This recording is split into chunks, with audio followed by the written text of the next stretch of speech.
The following program contains shocking assertions of truth. If you suffer from relativism, Randall may not be right for you. Check with your local guru.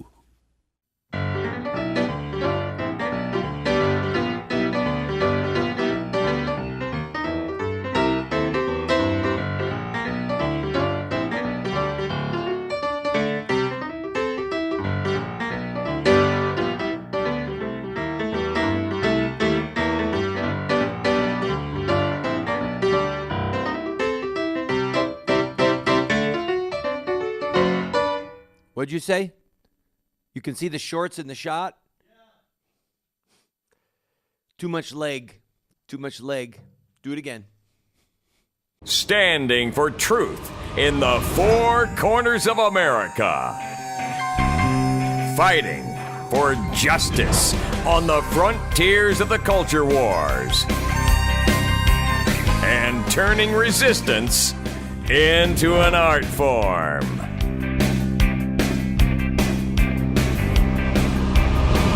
Randall Terry.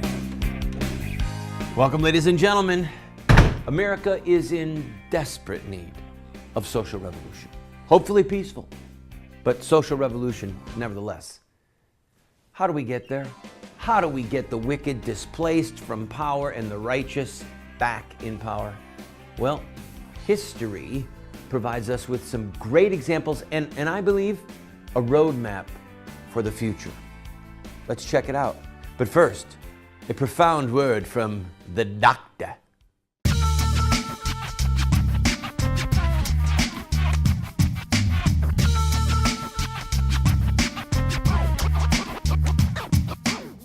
I sometimes get so upset about the state of our country that I can't sleep at night. So I count in binary until I fall asleep. 1, 10, 11, 100, 101, and so on. What is it that you say, you blistering idiot? You can't count in binary? Just because you have 10 fingers, you think you're restricted to base 10? No wonder our country is going down the black hole. The black hole!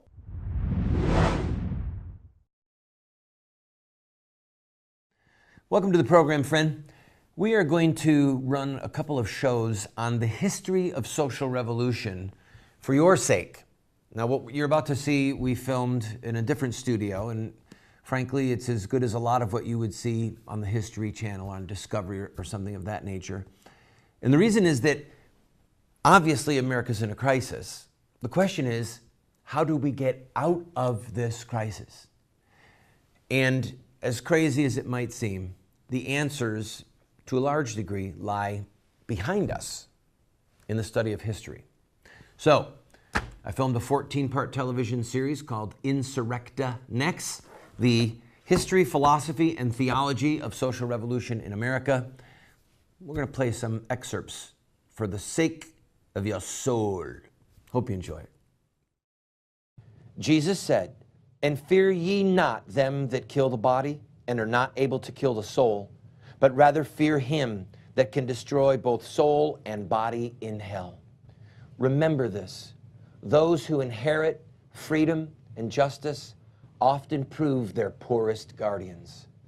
I'm Randall Terry. This is Insurrecta Next.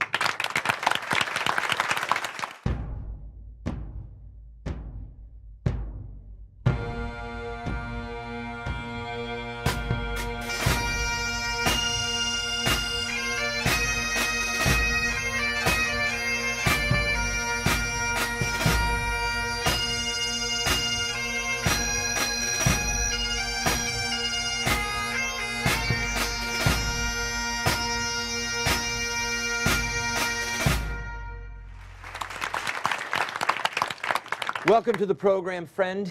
Insurrecta Next is Latin, and basically it means revolution against the unjust slaughter of human beings. In today's episode, we're going to look at women's voting rights and the civil rights movement. Now, the purpose of focusing, as we have been, on the historic revolutions of America's past is so that we can take from their playbook. We're focusing on 5 elements. Remember those 5 elements with me. Number 1, rhetoric. Number 2, their images. Number 3, their actions. Number 4, their sacrifices. And number 5, the fruit. What was accomplished by what they did. Slavery is over. That's the fruit. Child labor, over. That's the fruit. America is a free nation. That's the fruit of the Stamp Act and the revolt against the Stamp Act and the Boston Tea Party and the American Revolution.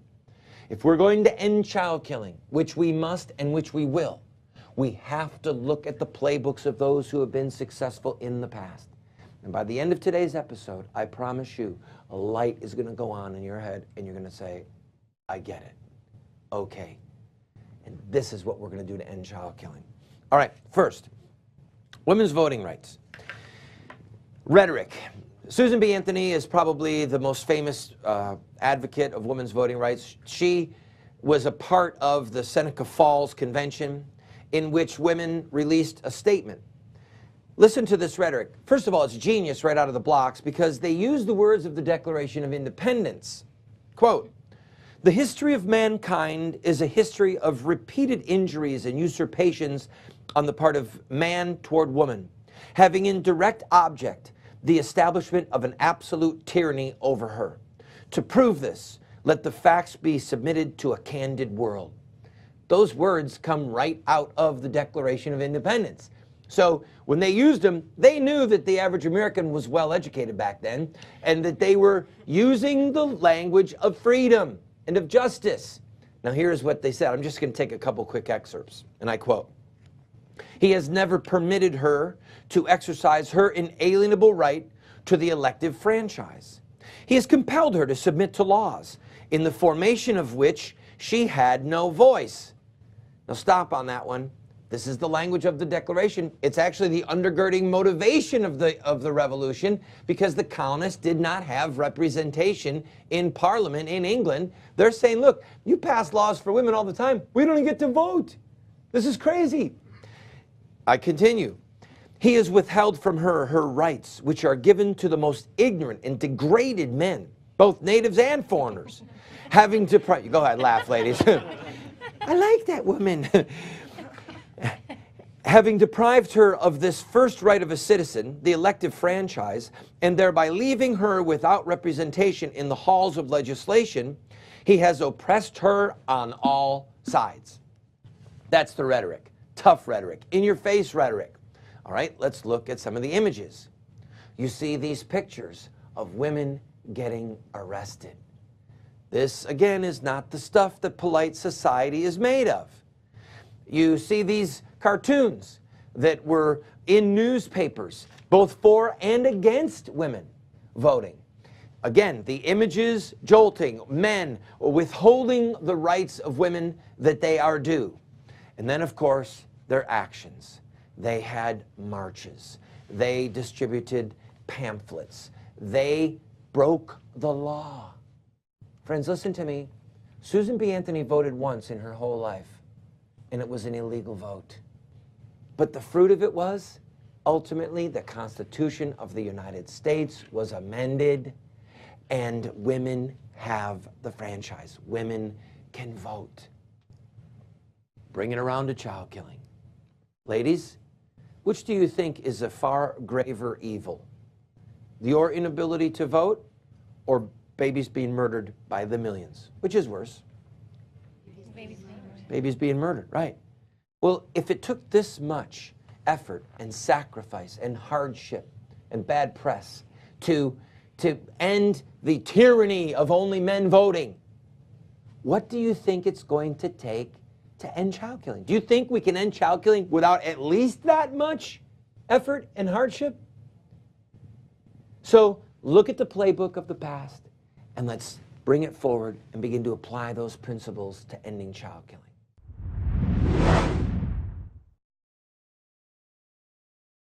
Every day in America, over 3,500 babies are torn apart by abortion. Shouldn't all babies, like this living, unborn child, have the right to life? Baby killing will only end when Americans see the truth of what abortion does to innocent children.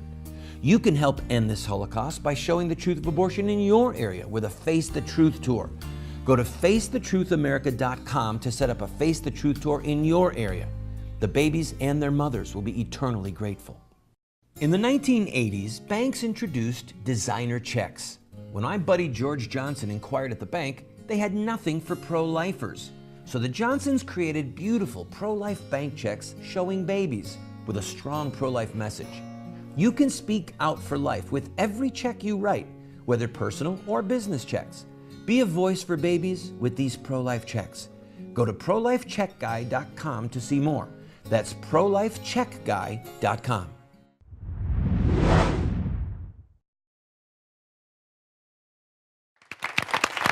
Welcome back, friend. I'm Randall Terry. This is Insurrecta Next. Now, when we look at this next section on the civil rights movement, I'm going to tell you some things up front. In some ways, it's going to be the most troubling because it's the most recent. In some ways, it's going to be the most instructive because the lessons learned are the most easily and quickly applied.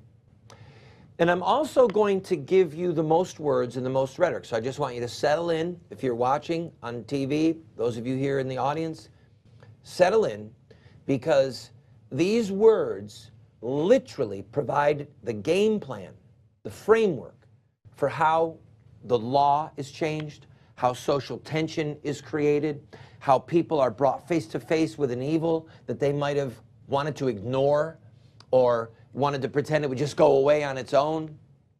All of it is present in this. And I'm going to be quoting exclusively the rhetoric of the letter from the Birmingham jail, written by the Reverend Dr. Martin Luther King, who was a Baptist minister, who was theocentric in his mission and in his rhetoric. And you're going to see why they won, why we have not yet won, and what we are going to need to do if we want to prevail. Let me read to you some excerpts from the letter from the Birmingham jail. Why direct action? Why sit-ins, marches, and so forth? Isn't negotiation a better path? You are quite right in calling for negotiation. Indeed, this is the very purpose of direct action. Nonviolent direct action seeks to create such a crisis and foster such a tension that a community which has constantly refused to negotiate is forced to confront the issue. It seeks so to dramatize the issue that it can no longer be ignored. My citing the creation of tension as part of the work of the nonviolent resistor may sound rather shocking, but I must confess that I'm not afraid of the word tension. I have earnestly opposed violent tension, but there is a type of constructive, nonviolent tension which is necessary for growth. The purpose of our direct action program is to create a situation so crisis-packed that it will inevitably open the door to negotiation. We know through the painful experience that freedom is never voluntarily given by the oppressor. It must be demanded by the oppressed. Frankly, I have yet to engage in a direct action campaign that was well-timed in the view of those who have not suffered unduly from the disease of segregation. I have almost reached the regrettable conclusion that the Negro's great stumbling block in his stride toward freedom is not the white citizen's counselor or the Ku Klux Klanner, but the white moderate, who is more devoted to order than to justice, who prefers a negative peace, which is the absence of tension, to a positive peace, which is the presence of justice, who constantly says, I agree with you in the goal you seek, but I cannot agree with your methods of direct action. Lukewarm acceptance is much more bewildering than outright rejection. I had hoped that the white moderate would understand that the present tension in the South is a necessary phase of the transition from an obnoxious negative peace in which the Negro passively accepted his unjust plight to a substantive and positive peace in which all men will respect the dignity and worth of human personality. Actually, we who engage in nonviolent direct actions are not the creators of tension. We merely bring to the surface the hidden tension that is already alive. We bring it out in the open where it can be seen and dealt with, like a boil that can never be cured so long as it is covered up, but must be opened with all its ugliness to the natural medicines of air and light. Injustice must be exposed with all the tension its exposure creates to the light of human conscience and to the air of national opinion before it can be cured. We will have to repent in this generation, not merely for the hateful words and actions of the bad people, but for the appalling silence of the good people. Human progress never rolls in on wheels of inevitability. It comes through the tireless efforts of men willing to be co-workers with God. And without this hard work, time itself becomes an ally of the forces of social stagnation. Dr. Martin Luther King excerpts from the letter from the Birmingham jail. Did you catch that last line? We are co-workers with God. You want justice? Yes or no? Yes. Do you think God wants justice? Yes. Well, we are his hands and feet. We are his body.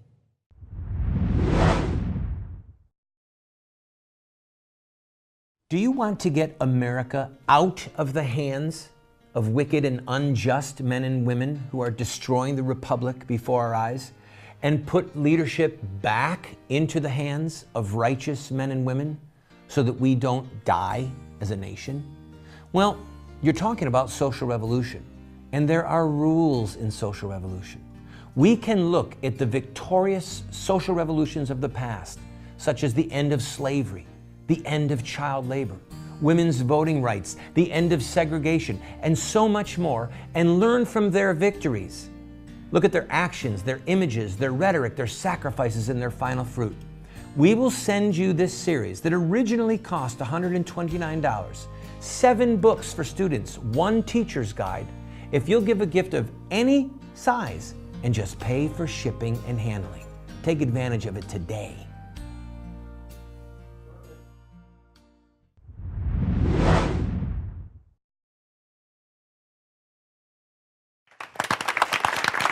Welcome back, friend.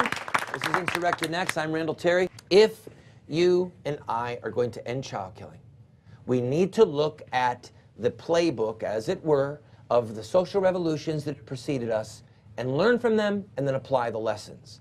Now, we looked at the rhetoric of Dr. King. We saw the images while I was reading that passage. The actions, what were they? They were the freedom rides. They were the sit-ins at lunch counters. They were the marches. They were, of course, the speeches that were being made. Now, you have to remember that the marches and the sit-ins and the freedom rides were themselves acts of peaceful civil disobedience. They were breaking the law.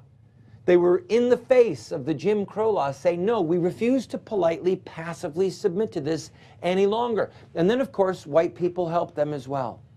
The sacrifices? No, I don't have to tell you. Dr. King was assassinated. Medgar Evers assassinated. Those young students that were on the freedom ride, killed, their bodies buried in a landfill, murdered in cold blood. Those 4 little girls in the church during Sunday school, the bomb set off, 4 girls killed because of some monster racist who refused to go quietly into the night, trying to terrorize black people back into submission.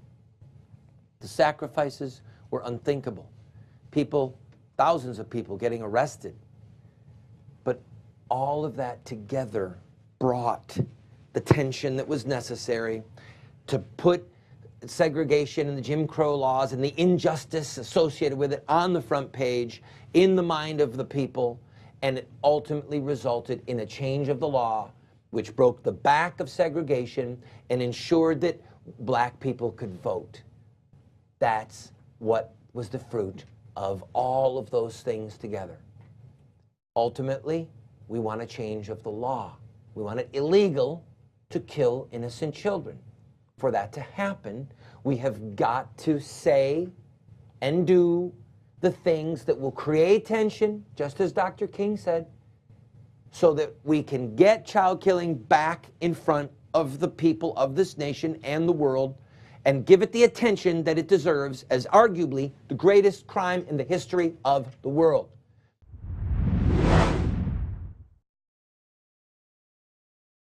Do you want to have knowledge, wisdom, discernment?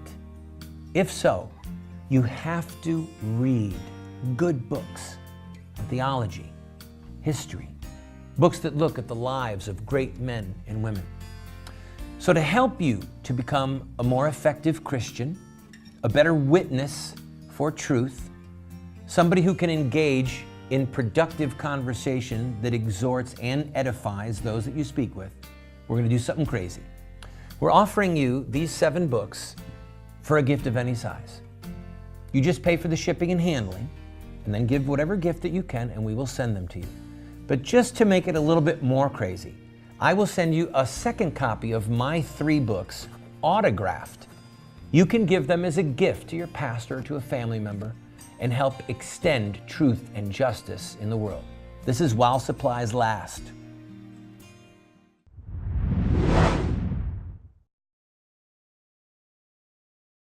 Now let me ask you a question. Which is worse, segregation or the murder of the innocent? Murder of the innocent. Murder. I mean, at least with segregation, you're alive, you can flee, you can fight for yourself to change the law. A dead baby cannot become undead. It's final. Which is worse, slavery or murder? Murder. Murder, all right. Well, a slave can get free. A dead child cannot get undead. Look at the price they paid. Look at the actions and the deeds. Murder is a far more heinous crime. It's far closer to the heart of the demons and Satan himself, the bodies and blood of innocent babies. Do we really think that we can end child killing by writing a few letters and marching once in a while? No. We've got to have rhetoric and actions and images and make sacrifices that are equal to the crime, a crime far more grievous and heinous in the sight of God and man than slavery or segregation or the inability of women to vote or child labor or taxation without representation. We haven't won yet, but we will. And you know why we will? Because there's a God in heaven who hates child killing more than all of us combined. There's a God in heaven who loves these innocent babies more than all of us combined. You say, well, why hasn't God intervened? He's waiting for us. We are his hands and feet. It's time that we add up the theology and the philosophy of social revolution along with the history that has come before us. It's time that we add it all up and say, what am I willing to do to bring this Holocaust to an end so that it lies on the ash heap of history, just like slavery and segregation lie on the ash heap of history. When you begin to search your heart, when you begin to be willing to pay the price that's necessary, then you and I together will be the shock troops, will be the vanguard of the movement that literally is remembered by history as those who brought this Holocaust to an end.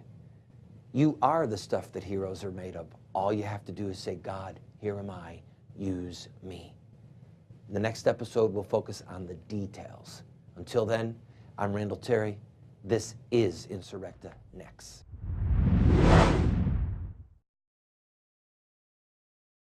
All right, well, we have to interrupt it to close out today's program. If you like what you're seeing, for a gift of any size, we will send you the teacher's manual and 7 student manuals and all 14 episodes on a DVD. And I promise you, you will be blessed. You will be inspired. You'll be challenged, and you'll be equipped to become a better witness and warrior for truth so that hopefully we can get this country back into the hands of righteous men and women. Call the number on the screen, go to our website, take advantage of this offer. God bless you.